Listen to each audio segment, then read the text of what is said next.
사랑하는 가족 여러분, 오늘 금요일 예배 아버지 앞에 올려드리겠습니다. 아버지 하나님, 참 감사합니다. 아버지께서 주시는 은혜로 삽니다. 예수님의 이름으로 기도드립니다. 아멘. 창세기 38장 26절 말씀입니다. 유다가 그것들을 알아보고 이르되 그는 나보다 옳도다. 내가 그를 내 아들 셀라에게 주지 아니하였음이로다 하고 다시는 그를 가까이 하지 아니하였더라. 아멘. 사랑하는 가족 여러분, 창세기 38장 이 전체는 다 유다와 다말에 대한 말씀입니다. 요셉의 이야기를 하다가 갑자기 중간에 쏙 하고 들어온 것 같죠? 하지만 이유가 있습니다. 유다, 그는 요셉을 구덩이에서 건져서 이스마엘 사람들에게 팔자라고 주장했고 나머지 형제들이 다 그 얘기를 청종했어요. 어느 정도 입김이 있는 사람이지요. 그런데 아버지가 너무 슬퍼하시고 아마 그 죄를 지었던 형제들끼리는 그 안에 또 문제가 생겼을 겁니다. 분열이 생기죠. 팔라고만 안 했어도. 이것저것 다 싫었는지 오늘 38장 1절에 보면 유다가 자기 형제들로부터 떠났다 했습니다. 이제 됐어. 내 마음대로 살 거야 하는 결심을 보여주는 것 같습니다. 북서쪽 아둘람이란 곳에 가서 히라라는 친구도 사귀었고요. 가나안 사람 수아라는 사람의 딸이 예뻐 보여서 동침해서 아들들도 3명 낳습니다. 시간이 훌쩍 지나 첫째 아들이 결혼할 때가 되니 다말이라는 여인을 데려와서 아내로 맞이해 주기도 했습니다. 지금 유다의 삶에 하나님 전혀 없습니다. 유다 마음대로 유다가 주인 돼서 살고 있어요. 그런데 문제가 생기기 시작합니다. 유다의 첫째 아들이 여호와 보시기에 악했다. 그의 삶 자체가 악했다. 그래서 그는 그 악한 와중에 일찍 단명합니다. 결혼은 했지만 자녀가 없지요. 둘째 아들에게 야곱이 말합니다. 너가 형수와 동침해서 형의 계보를 이어라. 그랬더니 둘째가 동침은 하는데 설정은 밖에다가 해서 아이를 낳지 못하도록 했습니다. 이유는 여러 가지 생각할 수 있지만 그 중엔 아마 나중에 상속권 할 때 훨씬 자기에게 불리하기 때문일 겁니다. 그것을 보시고 하나님께서 악하다. 둘째 아들도 죽어나갔습니다. 자, 지금 이 유다는 며칠 사이에 첫째 아들이 죽고 둘째도 죽고 이거 지금 누구 탓이라는 생각이 들까요? 아마도 다말, 저 여인이 문제다라고 생각한 듯합니다. 니네 친정집에 가 있어라. 셋째가 너무 어리니까 얘 크면 너 불러줄게 라고 하지요. 부르기 싫었어요. 이 여인이 문제인데 셋째도 죽으면 안 되니까. 오늘 말씀 중에 12절 보면 얼마 후에 라고 나오지만 이건 수년 후입니다. 유다의 아내도 죽고 그 죽음 때문에 위로를 받았어요. 장례를 치렀다는 뜻이겠죠. 그리고 그 시기가 양의 털을 깎는 시기쯤 됐습니다.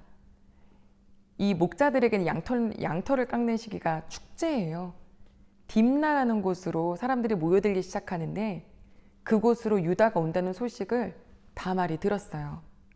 시간은 지났으나 셋째 아들도 자랐으나 자기를 부를 마음이 없는 유다에게 어떻게 이 시아버지를 만날까 궁리를 하다가 창녀로 변장을 합니다.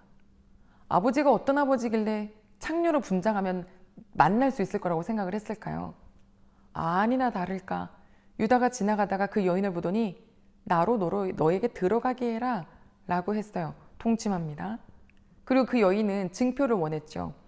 유다의 도장을 매는 끈 그리고 지팡이요. 유다 마음은 돌아오는 길에 그거 다 찾아가기로 생각을 했어요.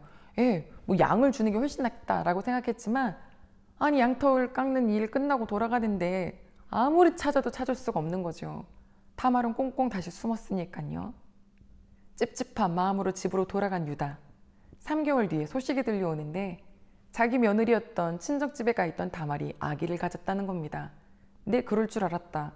그녀의 그 부도덕함으로 우리 아들들이 죽어나간 거지. 당장 데려오라고 불태워 죽이겠다고. 이렇게 하는데요. 그 며느리가 와서 자기와 동침한 그 사람의 증표를 보여주는데 그게 누구예요? 자기 자신입니다. 그래. 이제서야 알겠다. 너가 나보다 옳구나. 이 말 뒤집으면 너가 잘했다는 게 아니라 내가 얼마나 악했는지를 이제서야 깨달은 거예요.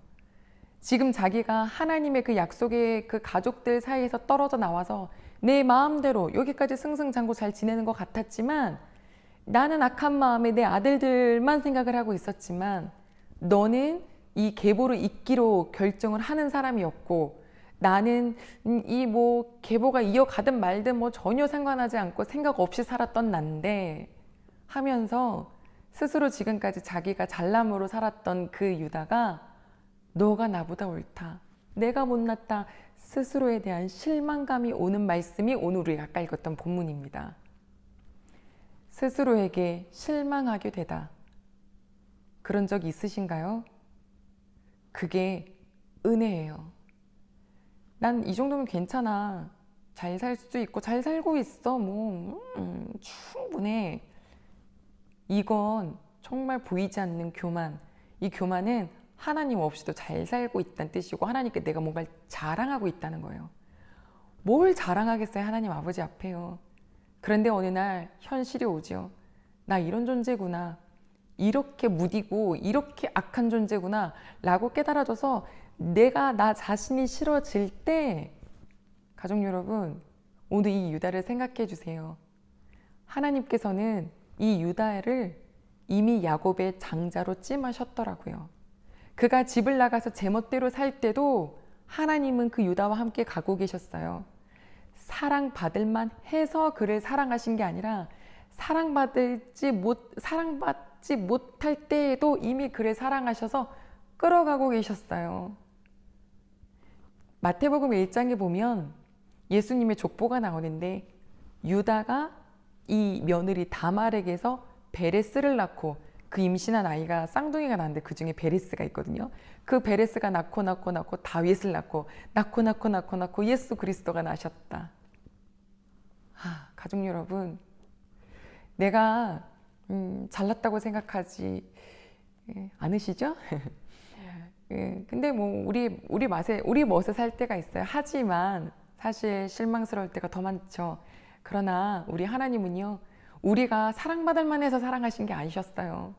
정말 부패하고 더러운데 이미 그때부터 사랑하셨어요.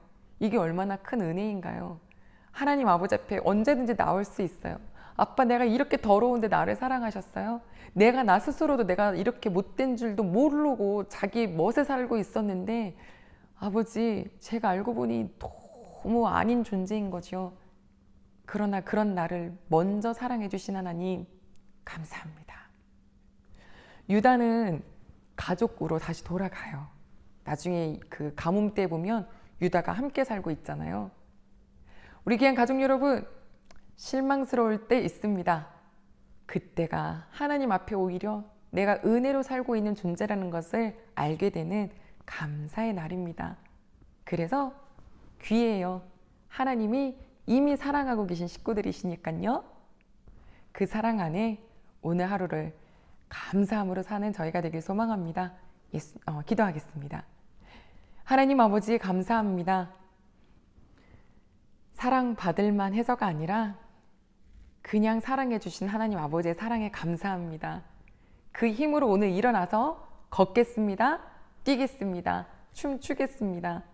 오늘 스스로에게 실망해서 낙심 있는 식구가 있다면 하나님이 그런 나를 먼저 사랑해 주심을 알고, 아버지, 그 사랑에 다시 일어날 수 있는 우리 모든 식구들 되게 도와주세요.